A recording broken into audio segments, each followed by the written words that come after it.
Price the Lord. ಕರ್ತನಾದಂಥ ಯೇಸು ಕ್ರಿಸ್ತ ನಾಮದಲ್ಲಿ ಈ ಶುಭ ಶುಕ್ರವಾರದಂದು ಮತ್ತೊಂದು ಸಾರಿ ನಿಮ್ಮನ್ನು ಸಂಧಿಸುವಂತ ಸಮಯ ಕೊಟ್ಟಂತ ದೇವರಿಗೆ ನಾನು ಸ್ತುತಿಯನ್ನ ಸ್ತೋತ್ರವನ್ನು ಅರ್ಪಿಸ್ತಾ ಇದ್ದೀನಿ. ಪ್ರಿಯವಾದ ಜನರೇ, ಇವತ್ತು ಗುಡ್ ಫ್ರೈಡೇ. ಗುಡ್ ಫ್ರೈಡೇ ಅಂತ ಹೇಳಿದ್ರೆ ಕರ್ತನಾದಂಥ ಯೇಸು ಕ್ರಿಸ್ತನು ಶಿಲುಬೆಯಲ್ಲಿ ಒಡೆಯಲ್ಪಟ್ಟಂಥ ದಿನ. ಯೇಸು ಶಿಲುಬೆಯಲ್ಲಿ ಒಡೆಯಲ್ಪಟ್ಟಂಥ ದಿನಕ್ಕೆ ಈ ಲೋಕ ಕೊಟ್ಟಂಥ ಹೆಸರು ಗುಡ್ ಫ್ರೈಡೇ, ಶುಭ ಶುಕ್ರವಾರ. ಆದರೆ ಸರ್ವಶಕ್ತನಾದಂಥ ದೇವರ ಆಗಿರುವಂಥ ಯೇಸುವಿನ ಜೀವನದಲ್ಲಿ ಯಾವ ಒಳ್ಳೆಯದು ಗುಡ್ ಫ್ರೈಡೇ, ಗುಡ್ ಅಂತ ಹೇಳಿದ್ರೆ ಒಳ್ಳೆಯದು, ಶುಭ, ಯಾವ ಒಳ್ಳೆಯದು ಸಂಭವಿಸಲೇ ಇಲ್ಲ. ಆತನ ಜೀವನದಲ್ಲಿ ಅವತ್ತು ನಡೆದಿದ್ದೆಲ್ಲವೂ ಆತನಿಗೆ ವಿರೋಧವಾಗಿ ಸಾಧಾರಣವಾದ ಕಾರ್ಯಗಳಲ್ಲ, ಭಯಂಕರವಾದ ಕಾರ್ಯಗಳನ್ನು ಆತನು ಅನುಭವಿಸಬೇಕಾಗಿತ್ತು. ಮತ್ತೇಯು ಬರೆದ ಸುವಾರ್ತೆ ಪುಸ್ತಕ 26ನೇ ಅಧ್ಯಾಯ 56ನೇ ವಾಕ್ಯದಲ್ಲಿ ನೋಡ್ತಾ ಇರಬೇಕು. ಓದುವಾಗ ಆತನ ಜೊತೆಗಿದ್ದಂಥ 12 ಮಂದಿ ಶಿಷ್ಯರು ಆತನನ್ನು ಬಿಟ್ಟು ಓಡೋಗ್ಬಿಟ್ರು.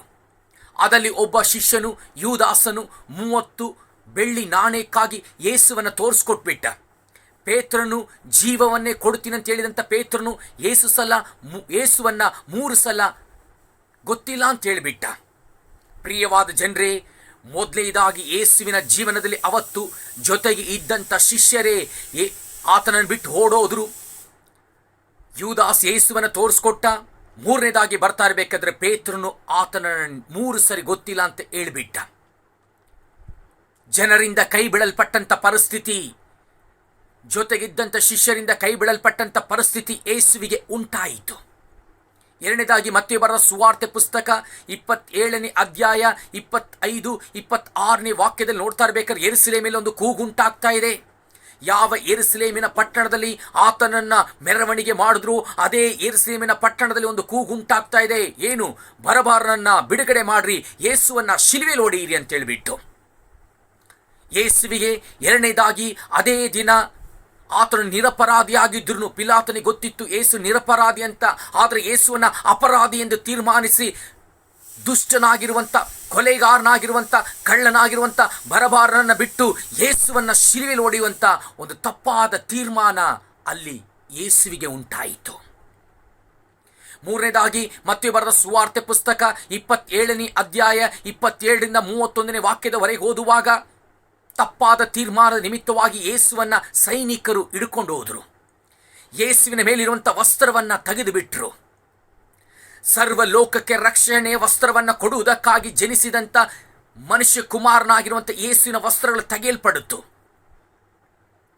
ಯೇಸುವಿಗೆ ಒಂದು ಮುಳ್ಳಿನ ಕಿರೀಟವನ್ನು ಮಾಡಿ ತಲೆ ಮೇಲಿಟ್ಟು ಆತನಿಗೆ ಯೂದರಿಗೆ ರಾಜನೇ ಅಂತೇಳಿಬಿಟ್ಟು ನಿಂದಿಸಿ ಅವಮಾನಿಸಿ ಕೈಯಲ್ಲಿ ಒಂದು ಕೋಲನ್ನು ಕೊಟ್ಟು ಆತನ ಮುಂದೆ ಮೊಣಕಾಲು ಊರಿ ಆತನಿಗೆ ನೋಡಿ ನಮಸ್ಕಾರ ಅಂತ ಹೇಳಿದ್ರು. ಪ್ರಿಯವಾದ ಜನರೇ, ಸರ್ವ ಲೋಕಕ್ಕೆ ನಿತ್ಯ ಜೀವದ ಕಿರೀಟವನ್ನು ಕೊಡುವುದಕ್ಕೆ ಬಂದಂಥ ದೇವರಿಗೆ ಮುಳ್ಳಿನ ಕಿರೀಟವನ್ನಿಟ್ಟು ಆತನ ಮುಂದೆ ಮೊಣಕಾಲು ಊರಿದ್ರು, ನಮಸ್ಕಾರ ಅಂತ ಹೇಳಿದ್ರು. ಆತನನ್ನು ಸನ್ಮಾನಿಸುವುದಕ್ಕಲ್ಲ, ಅವಮಾನ ಪಡಿಸಿ ಆತನ ಮೇಲೆ ಉಗಿದು ಅದೇ ಕೋಲನ್ನು ತೆಗೆದು ಆತನ ತಲೆ ಮೇಲೆ ಹೊಡೆದು ಆ ಮುಳ್ಳಿನ ಕಿರೀಟದ ಮುಳ್ಳುಗಳು ಆತನ ತಲೆಯಲ್ಲಿ ಚುಚ್ಚಲ್ಪಡಿತು. ವೇದನೆಯನ್ನು ಅನುಭವಿಸ್ತಾ ಕರ್ತನಾದಂಥ ಯೇಸು ಕ್ರಿಸ್ತನು ಕೂಗುತ್ತಿರುವಂಥ ಒಂದು ದಿನ, ಮುಳ್ಳಿನ ಕಿರೀಟವನ್ನು ಇಡಲ್ಪಟ್ಟಂಥ ದಿನ, ನಿಂದೆಗಳು ಅವಮಾನಿಸಲು ಹೊಂದಿದಂಥ ದಿನ. 4ನೇದಾಗಿ ಕರ್ತನಾದಂಥ ಯೇಸು ಕ್ರಿಸ್ತನ ಯೆರೂಸಲೇಮಿನಿಂದ ಗೊಲ್ಗೊಥದ ಬೆಟ್ಟದವರೆಗೂ ಆತನ ಮೇಲೆ ಸುಮಾರು 135 kgಗಿಂತ ಮೇಲ್ಪಟ್ಟಂಥ ಶಿಲುಬೆಯನ್ನು ಹೊರಸಿ ಯೆರೂಸಲೇಮಿನ ಬೀದಿಯಿಂದ ಆತನ ಗೊಲ್ಗೊಥದವರೆಗೂ ಆತನಿಗೆ ನಡೆಸ್ಕೊಂಡು ಹೋದರು. ಗೊಲ್ಗೊಥ ಬೆಟ್ಟದಲ್ಲಿ ಅದೇ ಶಿಲುಬೆ ಮೇಲೆ 3 ಮೊಳೆಗಳಿಂದ ಯೇಸುವಿನ ಕಾಲನ್ನ ಕೈಯನ್ನು ಒಡೆದು ಆತನ ಶರೀರವನ್ನು ಅರೆದರು. ಕರ್ತನಾದಂಥ ಯೇಸು ಕ್ರಿಸ್ತನ ಬೆನ್ನಿನ ಮೇಲೆ 39 ಚಾಟಿ ಏಟುಗಳನ್ನು ಹೊಡೆದು ಶರೀರವೆಲ್ಲ ಅರಿಯಲ್ಪಡುತ್ತು. ಯೇಸುವನ್ನ ಸಂಪೂರ್ಣವಾಗಿ ವಿಕಾರಗೊಳಿಸಿದ್ರು. ಯೆಶಾಯ ಬರೆದ ಪ್ರವಾದನೆ ಪುಸ್ತಕ 53ನೇ ಅಧ್ಯಾಯ 2-3 ವಾಕ್ಯದಲ್ಲಿ ಬರೆಯಲ್ಪಟ್ಟಿದೆ, ಆತನಲ್ಲಿ ಯಾವ ಅಂದವೂ ಕಾಣಲಿಲ್ಲ, ಆತನ ಮುಖವು ವಿಕಾರವಾಗಿತ್ತು, ನಿರಾಕರಿಸಲ್ಪಟ್ಟವನು, ಧಿಕ್ಕರಿಸಲ್ಪಟ್ಟವನು, ಕೈ ಬಿಡಲ್ಪಟ್ಟವನು, ಆತನಲ್ಲಿ ನೋಡಬೇಕಾದ ನೋಡುವುದಕ್ಕೆ ಯಾವ ಒಂದು ಅಂದವೂ ಚಂದವೂ ಕಾಣಲಿಲ್ಲ, ಆತನ ವಿಕಾರಗೊಳಿಸಲ್ಪಟ್ಟನು. ಗುಡ್ ಫ್ರೈಡೇ ನಾವು ಹೇಳ್ತೀವಿ ಈಸಿಯಾಗಿ, ಲೋಕ ಆ ದಿನಕ್ಕೆ ಗುಡ್ ಫ್ರೈಡೆ ಅಂತ ಹೆಸರು ಕೊಟ್ಟಿದೆ. ಆದರೆ ಯೇಸು ಅಂದವನ್ನ ಚಂದವನ್ನ ಕಳ್ಕೊಂಡು ವಿಕಾರಗೊಳಿಸಲ್ಪಟ್ಟಂಥ ದಿನ, ನಿರಾಕರಿಸಲ್ಪಟ್ಟಂಥ ದಿನ, ಧಿಕ್ಕರಿಸಲ್ಪಟ್ಟಂಥ ದಿನ, ರಕ್ತವನ್ನ ಸುರಿಸಿ ಬಲಹೀನಪಟ್ಟು ವೇದನೆಯಿಂದ ಕೂಗುವಂಥ ಒಂದು ದಿನವಾಗಿತ್ತು. ಶಿಲುಬೆಯಲ್ಲಿ ಯೇಸುವನ್ನು ನೋಡುವಾಗ ಯಾವ ಅಂದ ಚಂದವು ಕಾಣಲ್ಪಡ್ತಾ ಇಲ್ಲ. ಶರೀರ ಅರಿಯಲ್ಪಟ್ಟಿದೆ, ತಲೆ ಮೇಲೆ ಮುಳ್ಳಿನ ಕಿರೀಟವಿಟ್ಟಿದ್ದಾರೆ.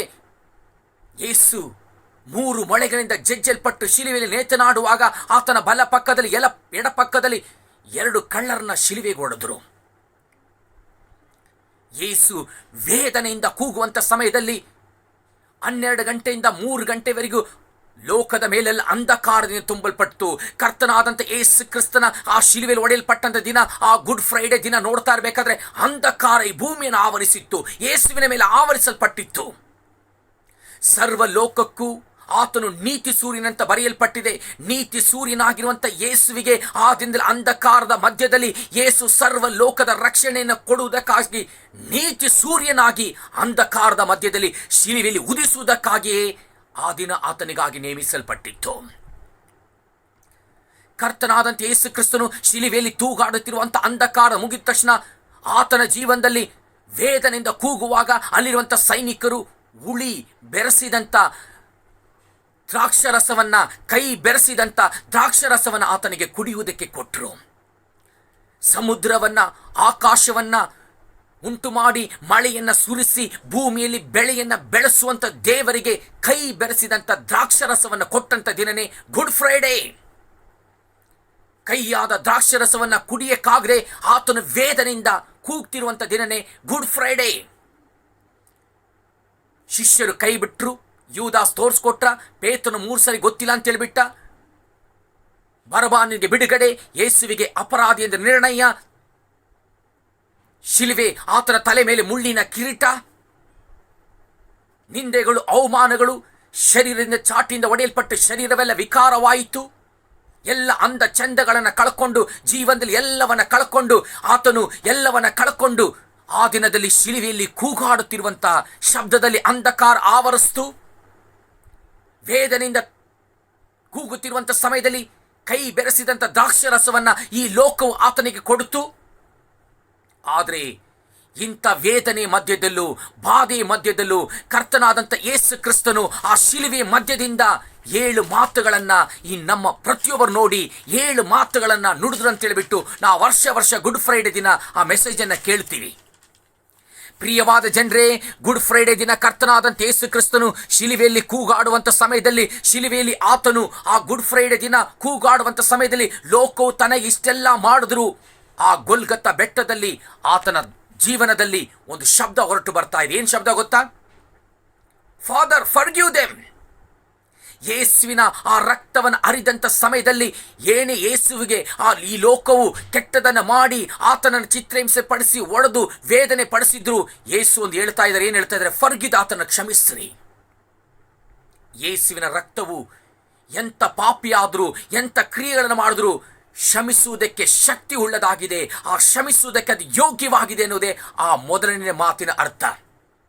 2ನೇ ಮಾತು, ದೇವರು ಹೇಳ್ತಾ ಇದ್ದಾರೆ, ಇವತ್ತು ನನ್ನ ಜೊತೆಗೆ ನೀನು ಪರದೇಶಿಯಲ್ಲಿ ಇರ್ತೀಯ. ಯಾರು ನೋಡಿ? ಒಬ್ಬ ಕಳ್ಳನ್ ನೋಡಿ. ಆ ಕಳ್ಳನು ತನ್ನ ಪಾಪವನ್ನು ಗ್ರಹಿಸಿ ಶಿಲುವೆ ಕಡೆಗೆ ತಿರುಗಿಸಲ್ಪಟ್ಟು ಆತನೇ ಶಿಲುವೆಯಲ್ಲಿದ್ದಾನೆ. ಆದರೆ ಆತನು ತಾನು ಮಾಡಿದಂಥ ಪಾಪಕ್ಕಾಗಿ ಶಿಲುವೆಯಲ್ಲಿದ್ದಾನೆ. ಆದರೆ ಯೇಸುವು ತಾನು ಮಾಡದಿರುವಂಥ ಮಾಡದಿರುವಂಥ ಕಾರ್ಯ ಮಾಡಲಿಲ್ಲ. ಆದರೆ ಯೇಸುವನ್ನ ಅಪರಾಧಿ ಎಂದು ನಿರ್ಣಯಿಸಿ ಶಿಲುವೆಯಲ್ಲಿ ಹೊಡೆದಿದ್ದಾರೆ. ಆ ಕಳ್ಳನು ಯಾವಾಗ ತನ್ನ ಪಾಪವನ್ನು ಗ್ರಹಿಸಿ ಶಿಲುವೆ ಕಡೆಗೆ ತಿರುಗಿದ್ನೋ ಅವತ್ತು ಆತನಿಗೆ ಹೇಳಿದ್ರು, ಆ ಕೊನೆಯ ಕ್ಷಣದಲ್ಲಿ ಶಿಲುವೆ ಕಡೆಗೆ ತಿರುಗಿಸಲ್ಪಟ್ಟಾಗ ಆತನಿಗೆ ಯೇಸುವಿನೊಂದಿಗೆ ಪರದೇಶಿಗೆ ಹೋಗುವಂತ ಒಂದು ಭಾಗ್ಯವನ್ನು ದೇವರು ದಯಪಾಲಿಸಿದ್ರು. ಈ ಮಾತಿನ ಅರ್ಥ ಏನು ಗೊತ್ತಾ? ಶಿಲುವೆ ಕಡೆಗೆ ತಿರುಗಿ ಕೂಗುವಂತ ಪ್ರತಿಯೊಂದು ಪಾಪಿಗೂ, ಪ್ರತಿಯೊಂದು ವ್ಯಕ್ತಿಗೂ ಒಂದು ಹೊಸದನ್ನ, ಒಂದು ಧನ್ಯತೆಯನ್ನ, ನಿತ್ಯ ಜೀವನ ಕೊಡುವುದಕ್ಕೆ ದೇವರು ಶಕ್ತನಾಗಿದ್ದಾನೆ ಅಂತ ಅರ್ಥ. 3ನೇದಾಗಿ ತನ್ನ ತಾಯಿಯ ಕಡೆಗೆ ತಿರುಗಿ ಹೇಳ್ತಾರೆ, ಅದೋ ನಿನ್ನ ಮಗನು. ಅದೋ ಆ ತಾಯಿ ನೋಡಿ ಹೇಳ್ತಾರೆ, ಅದೋ ನಿನ್ನ ಮಗನು. ಆ ಶಿಷ್ಯನ ಕಡೆಗೆ ತಿರುಗಿ ಹೇಳ್ತಾ ಇದ್ದಾರೆ, ಅದೋ ನಿನ್ನ ತಾಯಿ. ಅಂದ್ರೆ ಅರ್ಥ ಏನು ಗೊತ್ತಾ?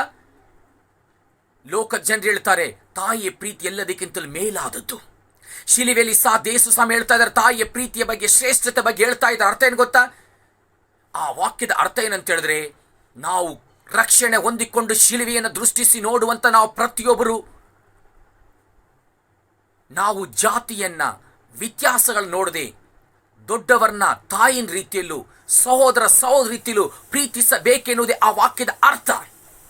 ಜಾತಿಗಳನ್ನ ಕುಲಗಳನ್ನ ಹಣವಂತನು ಶ್ರೀಮಂತನು ಬಡವನಂತೆ ನೋಡದೆ ದರಿದ್ರನು ವಿದ್ಯಾಭ್ಯಾಸ ಉಳ್ಳವರು ಎಜುಕೇಟೆಡ್ ಅಂತ ನೋಡದೆ ಎಲ್ಲ ಸಮಯದಲ್ಲೂ ನಾವು ಎಲ್ಲರನ್ನ ತಾಯಿ ರೀತಿಯಲ್ಲೂ ಸಹೋದರ ರೀತಿಯಲ್ಲೂ ಸೇರಿಸಿ ಆದರಿಸಿ ಪ್ರೀತಿಯನ್ನು ತೋರಿಸಬೇಕೆನ್ನುವುದೇ ಆ ವಾಕ್ಯದ ಅರ್ಥ.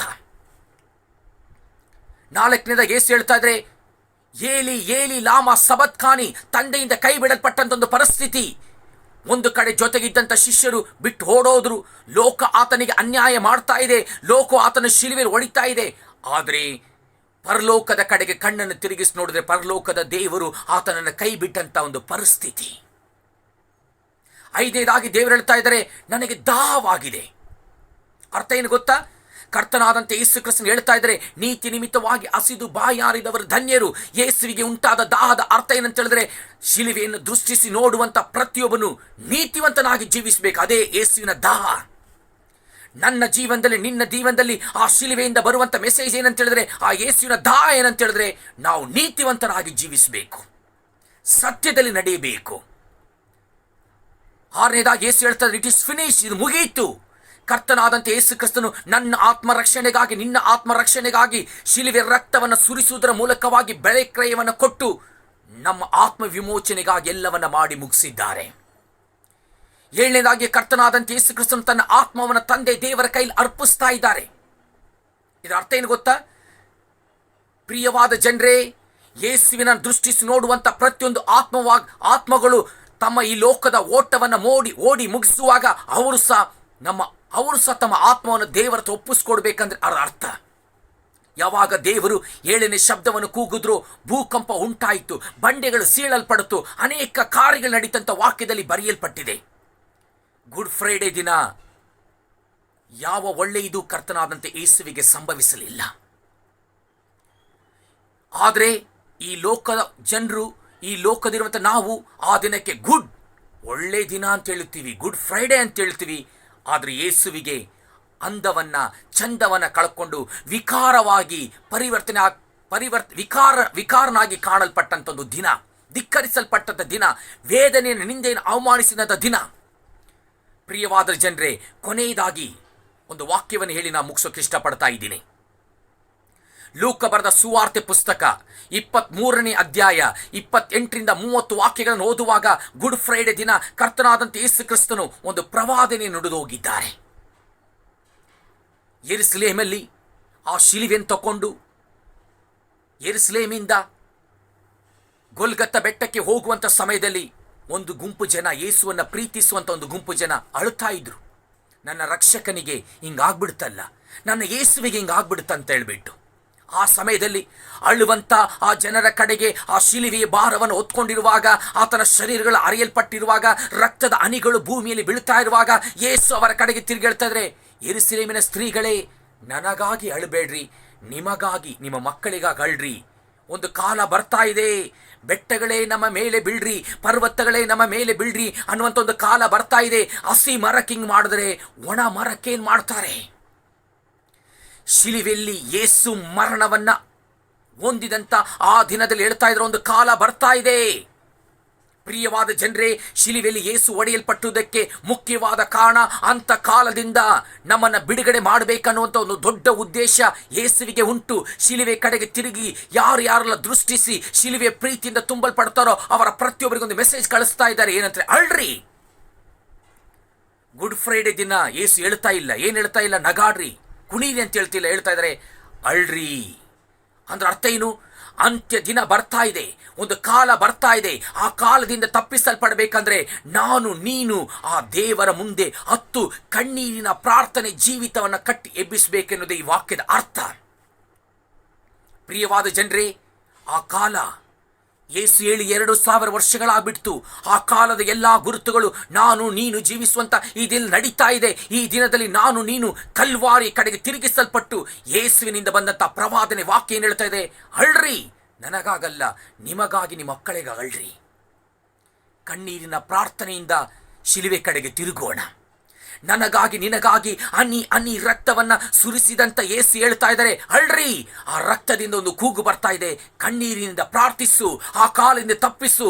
ಪರ್ವತಗಳು ಬೆಟ್ಟಗಳ ನೋಡಿ ನನ್ನ ಮೇಲೆ ಬೀಳು ಅನ್ನೋದಕ್ಕಿಂತ ಮುಂಚಿತವಾಗಿ ಇವತ್ತೇ ಕಣ್ಣೀರಿಂದ ಪ್ರಾರ್ಥಿಸಿ ಅಂತ ಕಾಲದೆ ತಪ್ಪಿಸಲ್ಪಡಬೇಕನ್ನೋದ ಉದ್ದೇಶದಿಂದಲೇ ಶಿಲುಬೆಯಲ್ಲಿ ನನಗಾಗಿ ನಿನಗಾಗಿ ಯೇಸು ಮರಣವನ್ನು ಅನುಭವಿಸಿದ್ದಾರೆ. ಆದ್ದರಿಂದಲೇ ಪ್ರಿಯವಾದ ಜನರೇ, ಅವತ್ತು ಕೂಗುವುದಕ್ಕಿಂತ ಮುಂಚಿತವಾಗಿ ಇವತ್ತು ನಮ್ಮ ಯೇಸುವಿನ ಕಡೆಗೆ ತಿರುಗಿ ಆ ಗೊಲ್ಗತವನ್ನ ನೋಡಿ, ಕಲ್ವಾರಿಯನ್ನು ನೋಡಿ ಕೂಗುದ್ರೆ ಎಷ್ಟು ಒಳ್ಳೆಯದು. ಆದ್ದರಿಂದಲೇ ಈ ದಿನದಲ್ಲಿ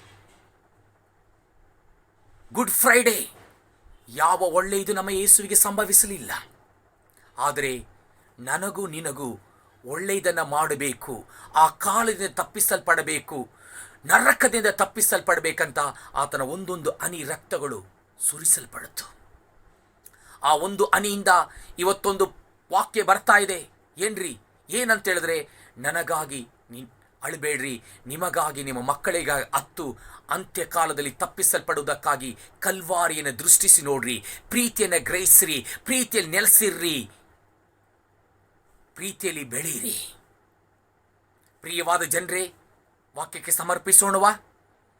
ಕಲ್ವಾರಿ ಇವತ್ತು ನಮಗಾಗಿ, ಆ ಕಲ್ವಾರಿ ಪ್ರೀತಿ ಕಾಯ್ತಾ ಇದೆ. ಆತನ ಒಂದೊಂದು ಹನಿ ರಕ್ತಗಳು ಮಾತನಾಡ್ತಾ ಇದೆ ನಮ್ಮನ್ನು ಬಿಡುಗಡೆ ಮಾಡುವುದಕ್ಕಾಗಿ. ಆ ಕಾಲದಿಂದ ನಾವೆಲ್ಲ ನಮ್ಮ ಕಣ್ಣುಗಳನ್ನು ಮುಚ್ಚೋಣ.